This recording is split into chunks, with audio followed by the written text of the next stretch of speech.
in association with Karuna Hospital, Buranilakant Chatera, Chunikhel, our medical partner.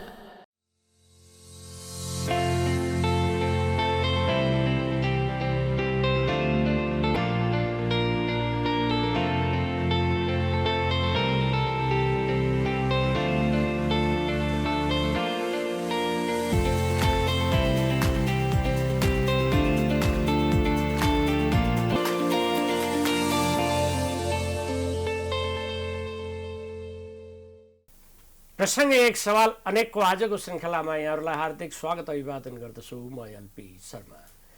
दर्शकवृन्द, हामी सबैलाई अनुभव भएकै कुरा हो कि स्थानीय तहको निर्वाचनमा स्वतन्त्र उम्मेदवारहरूप्रतिको जनास्था विश्वासले एउटा लहर नै सृजना गर्न पुगेको थियो र यो लहरलाई हेरेर केही पेसाकर्मी र व्यवसायीहरूले यही स्वतन्त्र उम्मेदवारको नाममा नै एउटा पार्टी गठन गरेर अबको आउँदो संसदीय र प्रादेशिक चुनावलाई आफ्नो पोल्टामा पार्ने रणनीति पनि अख्तियार गरेको हामीले देख्न सुन्नमा पाएकै छौँ।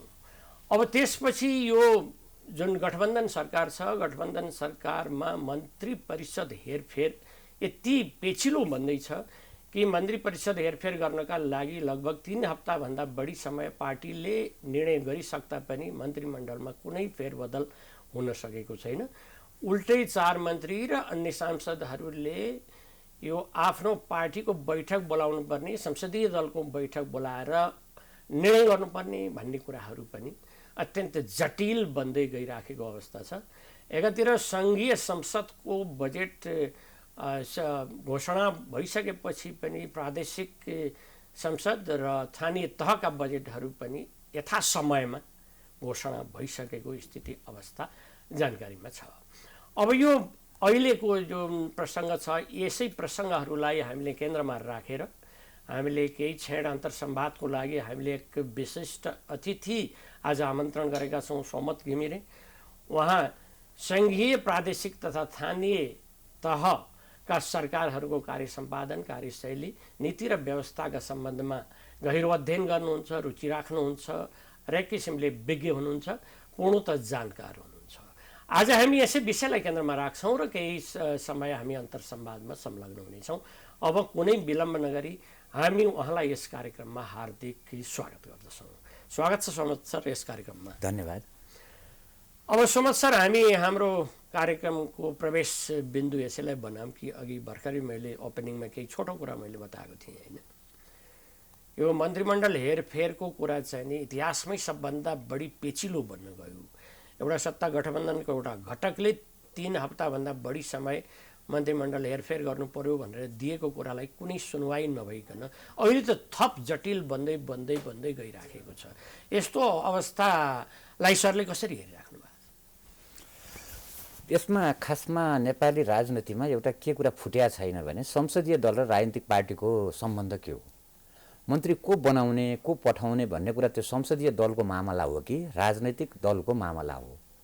पोलिटिकल साइन्सले, राजनीतिक शास्त्रले चाहिँ यसलाई राजनीतिक दलको मामला मान्छ। संसदीय दलको भन्दा राजनीतिक दलको मामला मान्छ।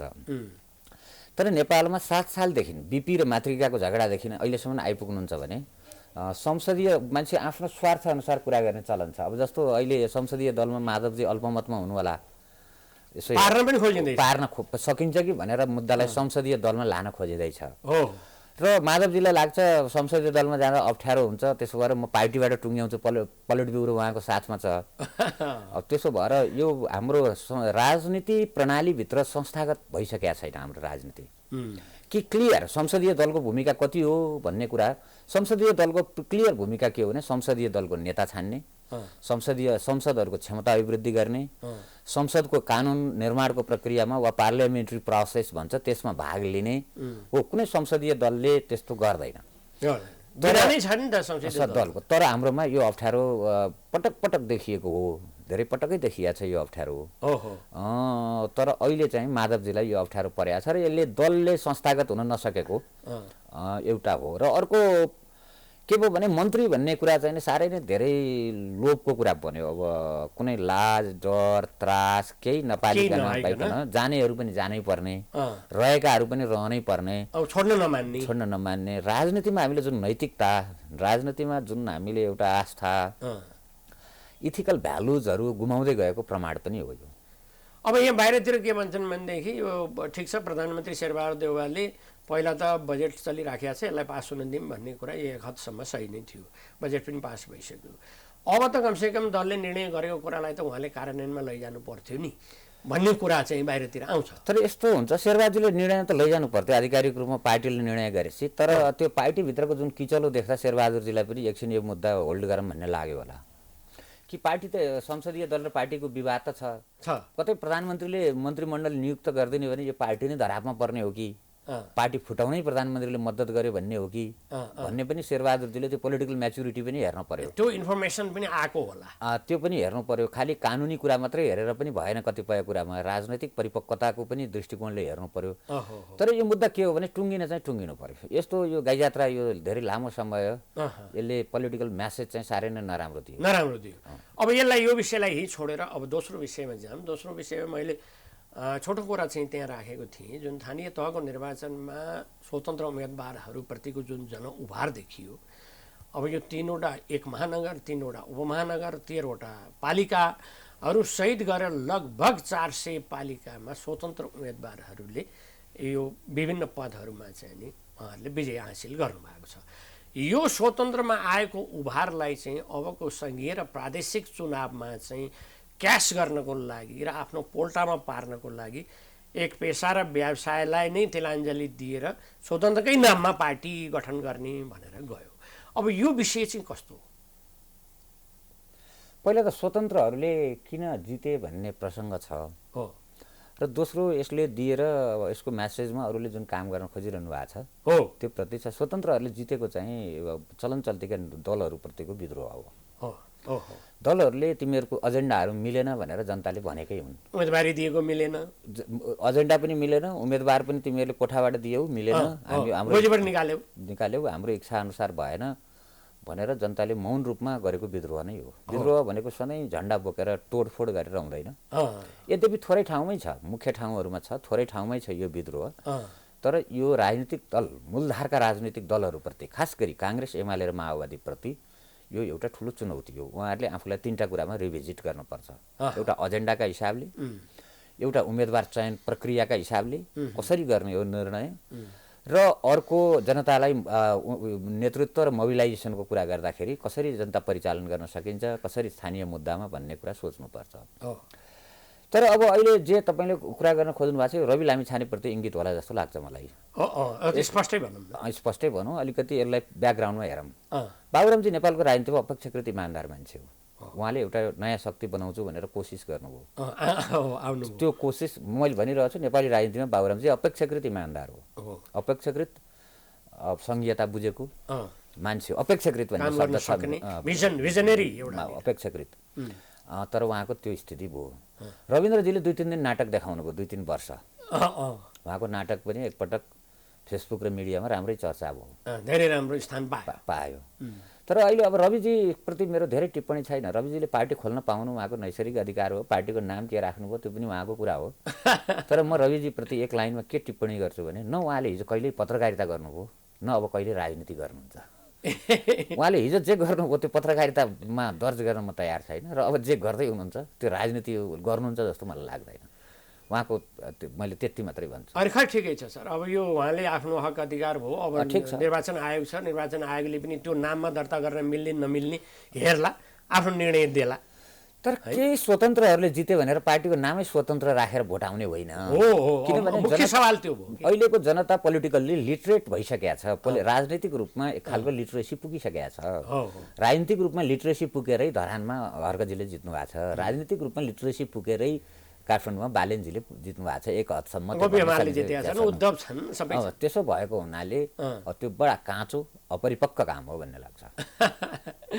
अब सर फेरि अब अर्को चाहिँ रमाइला प्रसङ्गहरू पनि छन् होइन सुन्नमा आएको अहिलेको अब आउने सङ्घीय र प्रादेशिक चुनावमा चाहिँ युवाहरूको चाहिँ तमाम चाहिँ उत्साहपूर्ण सहभागिता र प्रधानमन्त्रीमै दाबी गर्ने अहिलेदेखि नै एटेम्प्ट गर्नुपर्छ भन्ने हिसाबमा नेपाली काङ्ग्रेसका युवा नेता गगन थापाले चाहिँ यसपालिदेखि नै एटेम्प्ट गर्छु भन्ने आयो। त्यसको काउन्टर दिँदै चाहिँ नि हाम्रा दुर्गा प्रसाई चाहिँ नि एमालेबाट भन्नुहुन्छ प्रधानमन्त्री को हुँदो रहेछ पहिला हेरिहालौँ न, गगन हुने कि दुर्गा प्रसाई हुने भन्ने कुरा पनि आयो। एउटा उत्साहपूर्ण त देखिन्छ। यो विषयले चाहिँ राजनीतिलाई कता लैजान्छ? दुर्गाजीको भनाइप्रति नेपाली समाजले टिप्पणी गर्नुपर्ने छैन। दुर्गाजीलाई बोल्न छोडिदिए हुन्छ जे पनि। उहाँले आफ्नो तरिकाले बोल्नुहुन्छ, भन्ने तरिकाले बोल्नुहुन्छ। त्यसलाई मिडियाले पनि हामीले पनि कसैले त्यो दुर्गाजीको भनाइप्रति टिप्पणी गर्ने फुर्सद पाउनु समय दिइराख्नु पर्दैन, फुर्सद पाउनै हुँदैन। त्यो धेरै फुर्सद त्यसमा भन्ने धेरै फुर्सद पाउनै हुँदैन। दुर्गाजी बोल्न स्वतन्त्र हुनुहुन्छ, जे बोल्दै हुनुहुन्छ उहाँको छैन। अब गगनजीको जहाँसम्म कुरा छ, गगनजीले अब आफूलाई प्रधानमन्त्रीका रूपमा उम्मेदवार गरेर एउटा युवालाई अपिल गर्न खोज्नु भयो होला। प्रधानमन्त्री हुने नहुने कुरा भन्दा पनि उहाँलाई काङ्ग्रेस जस्तो पुरातनवादी पार्टीले, काङ्ग्रेस जस्तो एकदम ब्युरोक्रेटिक पार्टीले गगनजीलाई आउँदै निर्वाचनमा प्रधानमन्त्री बनाइहाल्ला भन्ने त मलाई लाग्दैन। तर उहाँ बन्न नपर्ने कारण पनि केही छैन। उहाँ बन्न हुन पनि हुने मान्छे हो, सुयोग्य मान्छे नै हो। किन बन्न नपरेको छ र गगनजी? गगनजी 5-5 पटक त एकजना नेता बनिराखेको छ भने गगनजी हुन नपर्ने त कुनै कारण छैन, भए राम्रै पनि होला। तर काङ्ग्रेस जस्तो पुरातनवादी, काङ्ग्रेस जस्तो उमेरको कुराले चाहिँ नि ख्याल गर्ने पार्टी, काङ्ग्रेस जस्तो अहिले पनि शेरबहादुरजीलाई त्यो उमेरमा चाहिँ नि तपाईँको जिताउने पार्टी, आखिर यही त हो काङ्ग्रेस। यही शेरबहादुरजीले अस्ति जिताएको काङ्ग्रेस। फेरि उहाँको त तीव्र आकाङ्क्षा पनि छ 6औं पटकको लागि। अर्को काङ्ग्रेस त कुनै छैन होला, फेरि मान्छे त तिनै हुन्। अस्ति महाधिवेशनमा जम्मा भएका मनस्थिति त्यही हो, मान्छे त्यही हो। टिकट दिने तिनैले होला, उठ्ने तिनै होलान्, मनस्थिति त्यही होला, प्रवृत्ति त्यही होला। त्यहाँबाट गगनजी फुत्तै कहीँबाट आउनुहुन्छ जस्तो चाहिँ मलाई लाग्दैन। तर यो प्रधानमन्त्री शेरबहादुर देउवासँग नै सल्लाह भएर भएको काम पनि हुनसक्छ। किनभने युवालाई एक खालले अपिल गर्छ त्यसले, एउटा नयाँ जेनेरेसनको मान्छेले प्रधानमन्त्री हुने भन्यो भनेर एउटा एक खालको वेब चाहिने सिर्जना हुनसक्छ भनेर मलाई थाहा छैन। सल्लाह भएर भयो कि सल्लाह नभइकन भयो त? यो सल्लाह भएर पनि हुनसक्छ, सल्लाह नभइकन पनि हुनसक्छ। मलाई यो काङ्ग्रेसभित्रको एउटा युवा जागरणको लागि यो गरिएको होला कि भन्नेमा छु म अहिले।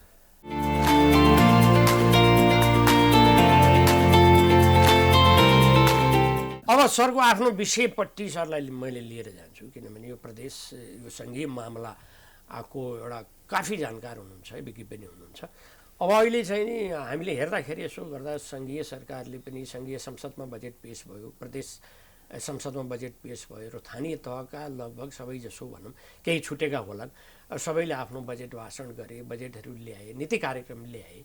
यो हिसाबबाट हेर्दाखेरि सङ्घीय लोकतान्त्रिक गणतन्त्र सङ्घीयताले बिस्तारै जरा गाड्दै गइराखेको छ, नियमित आफ्ना कार्यक्रमहरू भइराखेका छन् भन्ने जस्तो चाहिँ यो देखिन्छ।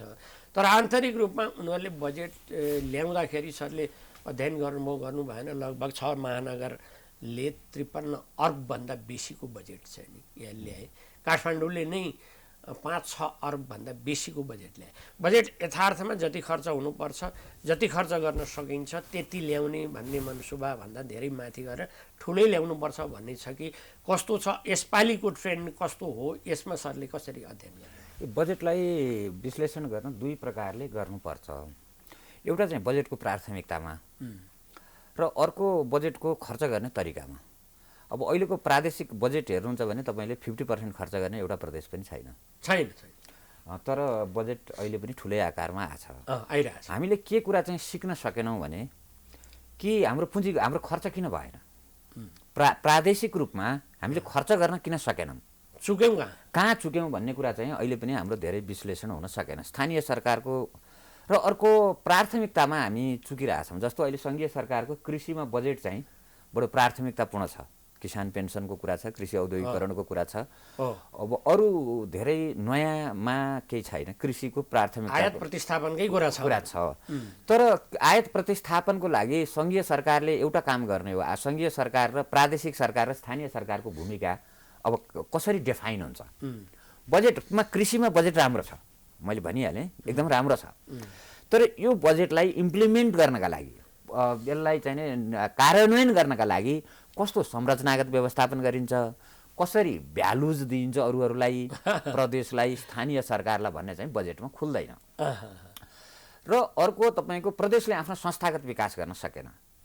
प्रदेश जब बन्यो प्रदेशलाई मद्दत गर्ने सहयोगी संस्थाहरू चाहिन्छ, जुन प्रादेशिक स्तरका सहयोगी संस्थाहरू, त्यो संस्थाहरू भएन। हामीले चाहिँ तपाईँको प्रदेशले के सेन्टरमा योजना आयोग छ, ल योजना आयोग राखिदियो। अब त्यो योजना आयोगले चलन चल्तीको काम गरेर बसेको छ, प्रादेशिक विशेषतामा आधारित, प्रादेशिक प्राथमिकतामा आधारित। अब मैले के भन्ने गरिरहेको छु भने प्रदेशले केन्द्रको नक्कल मात्रै गर्यो, कपी पेस्ट मात्रै गर्यो। धेरै प्रदेशले आफूलाई चाहिने रूपका संस्थाहरू निर्माण गर्न एक्सप्लोर गर्न सकेन। जहिले पनि तपाईँको यो संस्थागत संरचना, प्राथमिकता, परिचालन र खर्चको बिचमा नाता हुन्छ। पहिला त संस्था चाहियो। अब पैसा छ भन्दैमा मुख्यमन्त्रीले गोजीमा लिएर वा मन्त्रीहरूले गोजीमा लिएर हिँडेर बाँड्दै हिँडेर त सकिने होइन त्यो पैसा।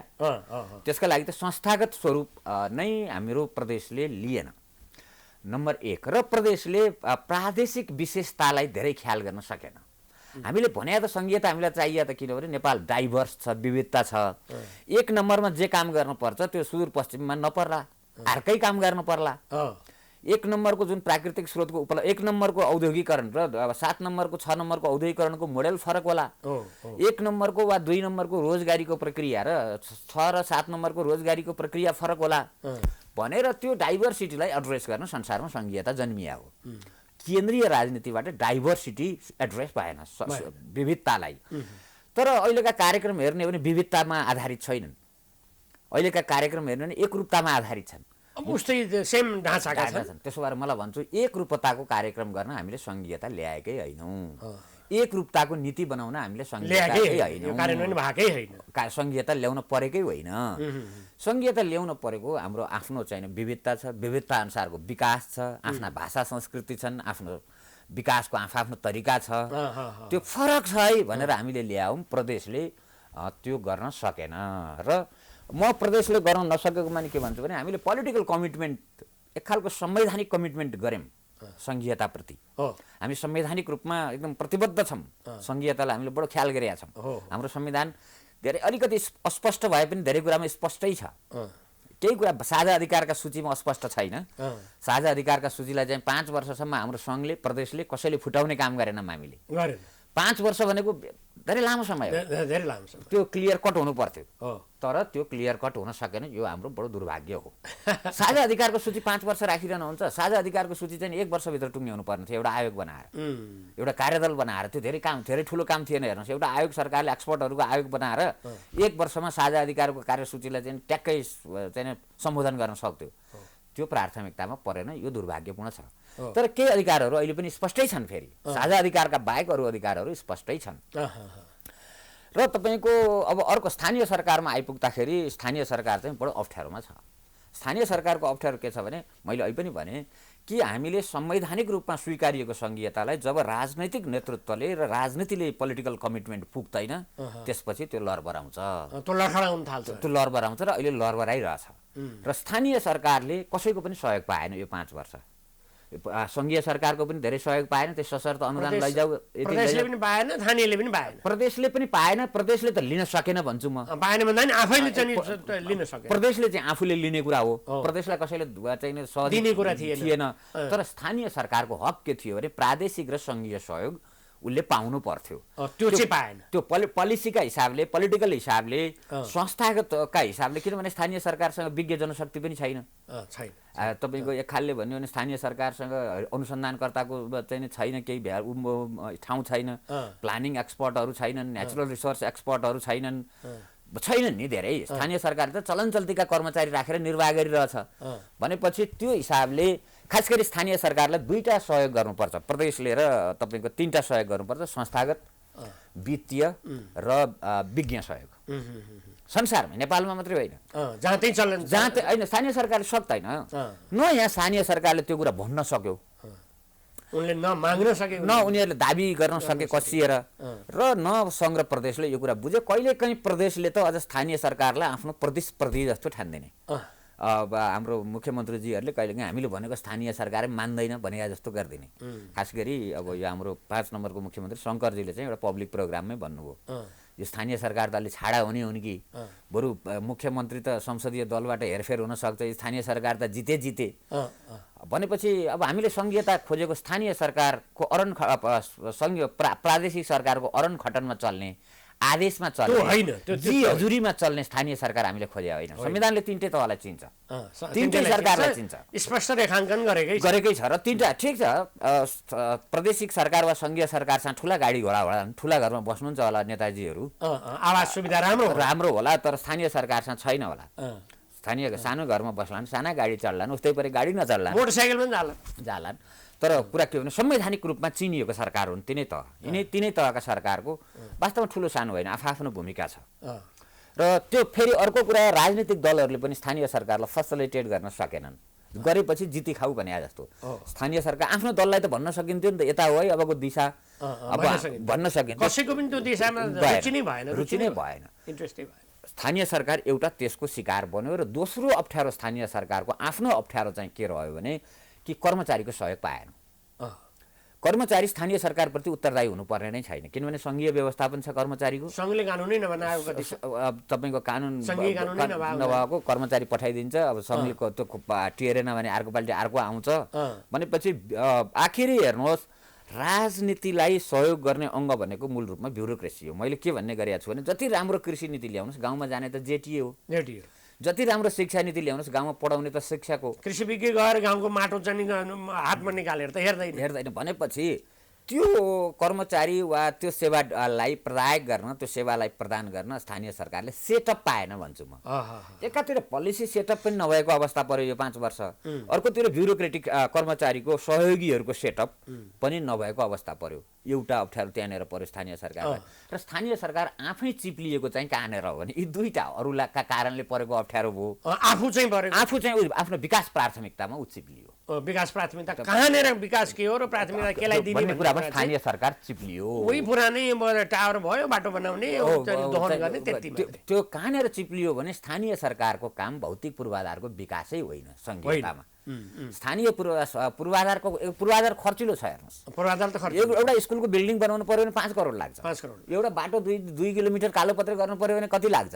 स्थानीय सरकारले सक्दैन। त्यसो भएर जहाँ सङ्घीयता सफल भएछ ती देशहरूमा स्थानीय सरकारलाई के भनिन्छ भने तिमीहरू पूर्वाधारको काम नगर, पूर्वाधार हामीले गर्ने हो, किनभने तिमीहरूसँग थोरै पैसा छ, तिमीहरूको काम त एउटा बाटो बनाउनु त एउटा स्थानीय सरकारको पैसै सकियो त। मैले त स्थानीय आवश्यकता बुझ, शिक्षा के हो, स्वास्थ्य के हो, रोजगारी के हो, आत्मनिर्भरता के हो। त्यसो भएर स्थानीय सरकारको दिशामा हामीले कहाँनिर लान सकेनौँ भने अहिले निजी शिक्षाको बिगबिगी भयो बेला स्थानीय सरकारले आफ्नो शिक्षालाई कसरी राम्रो बनाउने, आफ्ना मतदाताहरूलाई बोर्डिङमा नपढाइकन कसरी सामुदायिक विद्यालयमा पढाउने वातावरण तयार पार्न सक्छु भनेर लागेको भए आम मतदातालाई फाइदा हुन्थ्यो, धेरै फाइदा। अहिले त तपाईँको निजी स्कुल बन्द गरेर राम्रा नबनाएर अहिले दिल्लीमा 2.5 लाख चाहिने वर्ष नि अहिले सामुदायिक स्कुलमा फर्किन्छन्। केजरीवाल त्यहीँले 2.5 लाख डेटाले भन्छ 4 वर्ष भयो। त्यहाँको शिक्षा मन्त्रीको प्रयासले गर्दाखेरि केजरीवालजीले आखिर गरे त हुँदो रहेछ नि। 2.5 लाख रुपियाँ पिपुल विद्यार्थी तपाईँको फर्केर सामुदायिकमा आउनु भनेको जोक होइन नि। यहाँ पनि सम्भव छ, यहाँ नि सम्भव छ। हेर्नुहोस् यहाँ त अझ त्यति धेरै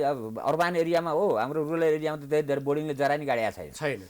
तर हामीले एउटा त्यो गरेनौँ। अर्को हेल्थ सिस्टम, स्वास्थ्य प्रणालीमा स्थानीय सरकारले काम गर्न पर्थ्यो। त्यसमा बजेट पैसा केन्द्रको हुनु पर्थ्यो, इक्विपमेन्ट खर्च ह्युमन रिसोर्स केन्द्रको हुनु पर्थ्यो, किनभने स्थानीय सरकारले सक्दैन थियो। व्यवस्थापकीय नेतृत्व चाहिँ नि स्थानीय सरकारले गर्नु पर्थ्यो, त्यहाँ हामी चुक्यौँ। र अर्को मैले बारम्बार भन्ने गरेको नेपालमा अब हेर्नुहोस् स्थानीय उत्पादन छैन। हाम्रो कृषि 40% जग्गा बाँझो छ। आयात प्रतिस्थापन भन्छौँ हामीले, अब केले प्रतिस्थापन गर्ने? हामी आयात प्रतिस्थापनको धेरै ठुलो कुरा छैन। हेर्नुहोस् आयात प्रतिस्थापनलाई धेरै ठुलो बबाल विषयमा हाम्रो स्थानीय उत्पादन हुनु परेन। आयात प्रतिस्थापन उत्पादन त चाहियो। प्राइमरी काम त तपाईँको उत्पादन बढेपछि नै आयात प्रतिस्थापन हो, बिना उत्पादन त हुँदैन। अब यो त राजनैतिक मुद्दा मात्रै बनाएर भएन नि यसलाई। यो स्थानीय उत्पादन मैले के भन्ने गरेको छु भने हाम्रो स्थानीय अर्थतन्त्र मर्यो। स्थानीय अर्थतन्त्र यति मर्यो हेर्नुहोस्। अब गाउँबाट तपाईँले मैले आफ्नो अध्ययनको क्रममा गाउँबाट कति पैसा बाहिर जान्छ र कति पैसा भित्र आउँछ भनेर हिसाब गर्दाखेरि काइल लाग्दो चित्र आउँछ। तपाईँको एउटा गाउँपालिकालाई आधार मानेर त्यो गाउँपालिकाले बाहिर पठाउने पैसा 5 लाख छ भने बाहिरबाट ल्याउने पैसा करोडौँको छ। खाद्यान्नमा मात्रै दाल चामलमा मात्रै। भनेपछि अब यो लुगा कपडा मोबाइल सोबाइलको त मैले हिसाबै गरेको छैन आज। अब सर एउटा यो हामी कार्यक्रमको अन्तिम चरणमा छौँ, खालि एउटा दुईवटा जिज्ञासा मात्रै मैले किन राखेँ भनेदेखि यो सङ्घीय लोकतान्त्रिक गणतन्त्रको मर्म भनेको प्रदेश सरकार। अब प्रदेश सरकारको पर्फर्मेन्स आम मान्छेले नदेखेको, यही अवस्थामा जाने कुनै कुनै प्रदेशले निर्णय के गरे भने यो पूर्व सांसदहरूले पनि जाने आजीवन भत्ता पाउने, यस्तो यस्तो निर्णय गरेपछि त मान्छेले एकातिर प्रदेश सरकारको पर्फर्मेन्स नदेख्ने, अर्कोतिर निर्णय यस्तो आउने हुँदाखेरि त जनतामा चाहिँ एउटा निराशा एक नम्बर। दोस्रो कुरा सरले भन्नु पनि यो स्थानीय तहले स्थानीय तहले चाहिँ सङ्घीय सरकारमा मद्दत पाएन, सङ्घीय सरकारमा अन्तर प्रदेश परिषद छ 3 वर्षदेखि बैठक छैन, राष्ट्रिय समन्वय परिषद छ स्थानीय तहसम्म जाने कुनै बैठक छैन, यस्तो कुराहरूले त कसरी सपोर्ट हुन्छ? यस्तो भयो हेर्नुहोस्, अब बडो हामी एउटा अप्ठ्यारोमा के छौँ भने अब म अहिले हामी यो सङ्घीयताको विकल्प हुनसक्छ भन्नेमा छैन। नेपालमा अहिले जे आइपुगेको छ अधिकारका हिसाबले संवैधानिक हिसाबले भन्छु है, संवैधानिक हिसाबले यही ठिक छ, जहाँ हामी आइपुगेका छौँ त्यो व्यवस्था नेपालका लागि यस्तो थलो ठिक छ, डाइभर्स देशको लागि स्थानीय सरकार प्रदेश सरकारले आफ्नो हिसाबले काम गर्ने भने यो व्यवस्थाको अहिले विकल्प खोज्नुपर्छ भन्नेमा म छैन। हामी सधैँ व्यवस्था नयाँ ल्याउने भड्काउने केही नगर्नेमा भयौँ। तर कुरा कहाँनिर आयो भन्नु होला भने प्रदेशले आफ्नो भूमिकालाई डिफाइन गर्नै सकेन। प्रदेश चाहिए हो तर यस्तो प्रदेश चाहिएको यस्तो खोजेको होइन। प्रादेशिक विशेषतामा काम गर्ने, प्रादेशिक योजनामा काम गर्ने, स्थानीय सरकारलाई मद्दत गर्ने, प्रादेशिक शिक्षा, प्रादेशिक स्वास्थ्य, प्रादेशिक उत्पादन, प्रादेशिक संस्थाहरूको निर्माण गर्ने र आफ्नो प्रदेशलाई सांस्कृतिक रूपमा पनि संरक्षण गरिएको, जनजातिहरू पनि खुसी भएको, दलितहरू पनि खुसी भएको, उत्पादन पनि भएको, मान्छेले रोजगारी पनि पाएको, अलिकति शिक्षा स्वास्थ्य पनि राम्रो भएको, उसको बाटो हुनु पर्थ्यो। त्यसो भएर अहिले मेरो बडो कुरा के छ भन्नु होला भने अप्ठ्यारो कुरा, एकपटक हामीले निर्ममतापूर्वक तिनटै सरकारको समीक्षा गरौँ, हामी कहाँ चुक्यौँ, अर्को विकल्प खोज्नुभन्दा पनि यसैलाई हामीले चाहिँ समृद्ध बनाएर लैजाउँ र अर्को संवैधानिक कमिटमेन्टलाई पोलिटिकल कमिटमेन्टमा ट्रान्सलेट गर्ने कसरी हो, अनुवाद गर्ने कसरी हो। संवैधानिक प्रतिबद्धताले धेरै दिँदैन, राजनीतिक चाहियो, राजनीतिक प्रतिबद्धतामा कार्यक्रमिक प्रतिबद्धतामा अब रूपान्तरण गर्ने बाटो चाहिँ एकपटक नेपाली समाजले अलिकति रामोसी, अलिकति रचनात्मक रूपमा, अलिकति ज्ञानसहित छलफल गर्नुपर्छ भन्ने मान्दछु। हस् सर, अब निकै महत्त्वपूर्ण र पेचिलो विषयमा यहाँसम्म आइदिनु भयो र आफ्नो ज्ञान अनुभवहरू राखिदिनु भयो, त्यसको लागि मेरो व्यक्तिगत र टिमको तर्फबाट हार्दिक धन्यवाद। हस् त दर्शकवृन्द, आज हामी स्थानीय तह र सङ्घीय प्रादेशिक र स्थानीय तह सरकारका विज्ञ सोमत घिमिरेसँग बसेर हामीले कुराकानी गऱ्यौँ। संवैधानिक कमिटमेन्ट मात्रै भएर पनि हुँदैन कि राजनीतिक कमिटमेन्ट हुने हो भने प्रदेश र स्थानीय तहले राम्रो काम गर्न सक्छ र यो देशको माटो अनुसार हुनसक्छ, सम्बन्धित निकायको पनि यसतर्फ ध्यान जानेछ भन्ने हामी कामना गर्दछौँ। फेरि अर्को दिन अर्कै व्यक्तिसँग अर्कै प्रसङ्गमा जोडिने वाचा गर्दै आजको यस कार्यक्रमलाई यहीँ बिटमार्न चाहे प्राइम टाइम टेलिभिजन हेर्दै गर्नुहुनेछ। हस्त नमस्कार।